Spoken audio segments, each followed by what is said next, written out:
Hello, little explorers, and welcome back to the warm glow of the Katha Lantern. I'm your host, Rutu, and today our studio is crackling with something enormous, something bold, something that will take every last drop of the courage you have. Because on this journey, we are sailing back out into the sea. We are going to visit the greatest sailor who ever lived, our magnificent, brave, endlessly daring Sindbad. Now, this is part 1 of a 2-part adventure. And I will tell you this much: Sindbad has survived things that would make most of us hide under our blankets and never come out. But this voyage? This voyage is going to test him in a way he has never been tested before. Are you ready, little explorers? Then find your coziest spot right in the middle of our magical, soft woven carpet. Feel that salt-kissed wind lifting us high, high above the clouds, out across the open sea where the waves roll wide and the silver in the moonlight. Look down, little explorers. Do you see that tiny ship far below? Standing at the very front of the deck, his eyes on the distant horizon, is a man who has survived things that most of the people could not even dream of. Sindbad the Sailor. Hold on tight, little explorers. Our carpet is descending towards the ship's mast, and the most courageous voyage of Sindbad's life is about to begin. Inside our newest tale, Sindbad the Sailor has returned home to Baghdad, but a sailor's heart is never truly still. When the sea calls, a man like Sindbad cannot ignore it for long. And so, one bright morning, Sindbad stood on the docks of Baghdad and breathed in its sharp, salt air and felt it. That magnificent, irresistible pull of something new.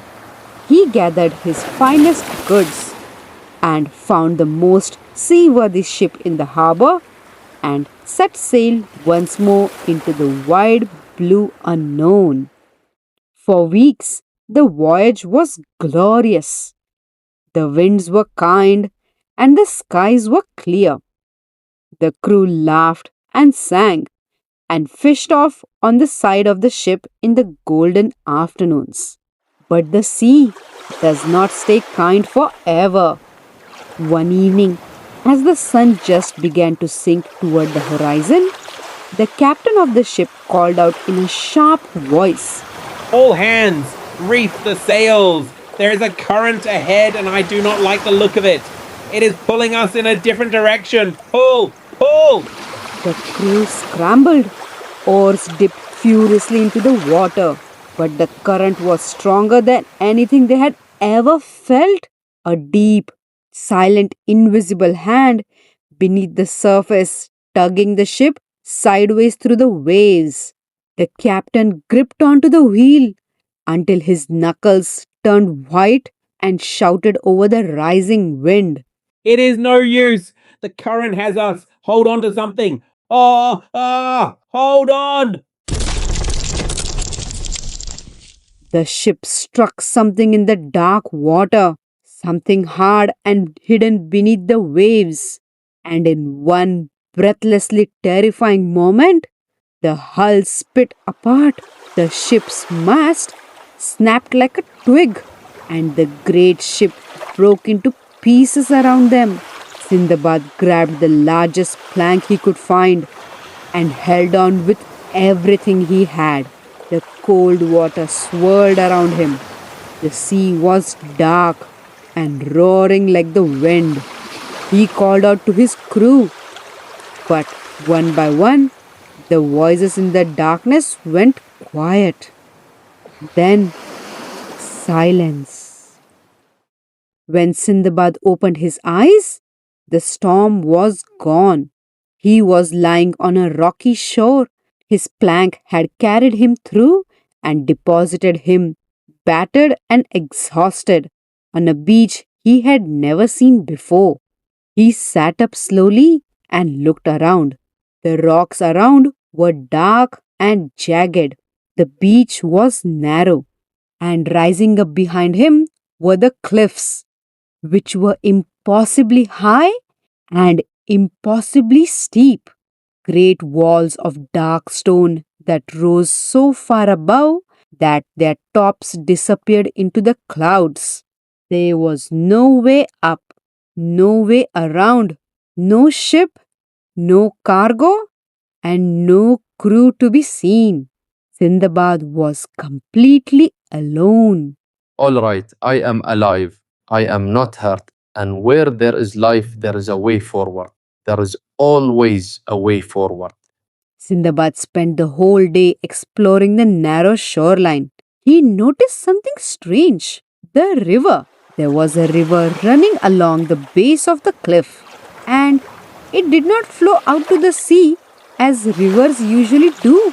Instead, it flowed directly into the cliff itself, into a low, dark opening in the rock, barely wide enough to crawl through.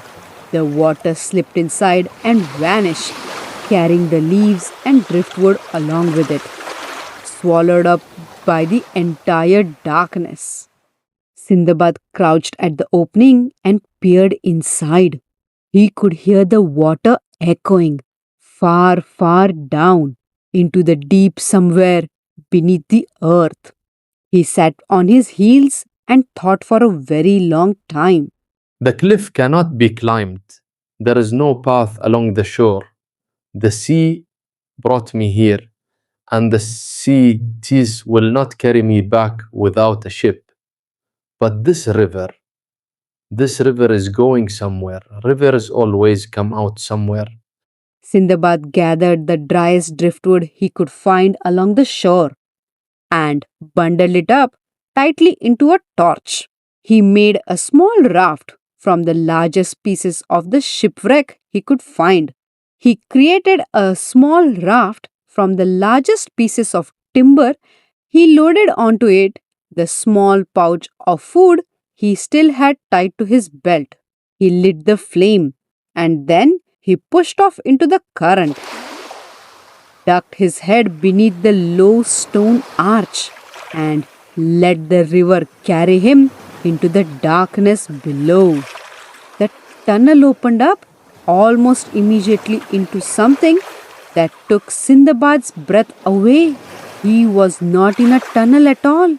He was in a cave, an enormous, cathedral deep cave beneath the earth. The river carried him through the heart of it, and his torch threw flickering orange light against the walls of the dark stone cave. In that trembling torchlight, Sindbad saw something that made his mouth fall open. The walls were sparkling, not just in one place, but all around him. Every surface of that underground cave was studded with crystals and veins of shining ore that caught his torchlight and threw it back in 1,000 tiny gleams, as though the very rock was full of sleeping stars. The river carried him on, slow and steady, through chamber after glittering chamber, each one larger than the last, each one more breathtaking. Sindbad floated on his raft and his torch held up high, turning his head this way and that, unable to stop looking. But the torch was burning down. I do not know how far this goes, but when the wood runs out, there will be nothing but darkness. He padded to the nearest bank and pulled his raft ashore on a wide, flat shelf of the rock. He needed to rest. He needed to think. He held up the torch carefully to see, and that is when he heard it. Not water, not his own breathing, but something else. a sound that came from the deeper part of the cave, like breathing, but far too loud to belong to anything small.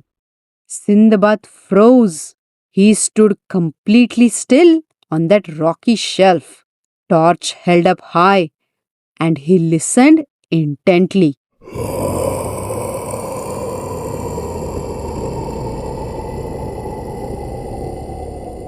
Like the world itself was sleeping just around the corner. He could not see what it was. He could not tell how far away it was. He only knew one thing. He was not alone down there. Sindbad looked at his torch. He looked at the river ahead, curving away into another chamber full of shadows. He looked at the direction the sound was coming from, and he made a decision. He would not go towards the sound, definitely not in the dark. He would wait. Except, little explorers, deep beneath the earth, there is no morning, there is no sunrise, there is no light creeping through the window to tell you if the night is over. There is only darkness and the dripping of water and the slow, enormous breathing of something you cannot see. Sindbad tried to steady himself with a firm and quiet voice. I am Sinbad. I have faced a whale the size of an island. I have faced a bird that blocked out the sun. I have faced a giant and a valley of monsters, and I am still here. I will find a way through this too. I will. And there, deep beneath the earth, in the glittering darkness, the greatest sailor in all the world settled down to wait. I know exactly what you're thinking. What is making that sound in the shadows? Is there something more? Is there a way out of this underground kingdom? And will Sindbad find it before his last torch goes dark? That, little explorers, that is where we must pause for today. Our magic carpet is here for us. Let's settle down in the comfiest spot.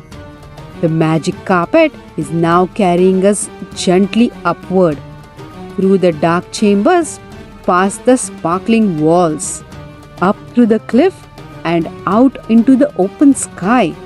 But I know exactly what you're thinking. What was that sound in the shadows? And what lives in the darkness beneath the earth? And how would Sindbad find his way back to the sun? You will discover every magnificent, breathtaking, courageous detail in part 2 of our Arabian Nights adventure. Now, little explorers, let's grab our magical canvas and your brightest colors, because it is time for Katha Canvas. And for our gallery this time, you have two completely magnificent choices from today's adventure. You could draw Sindbad on his little raft, holding his torch high, floating through an enormous underground cave.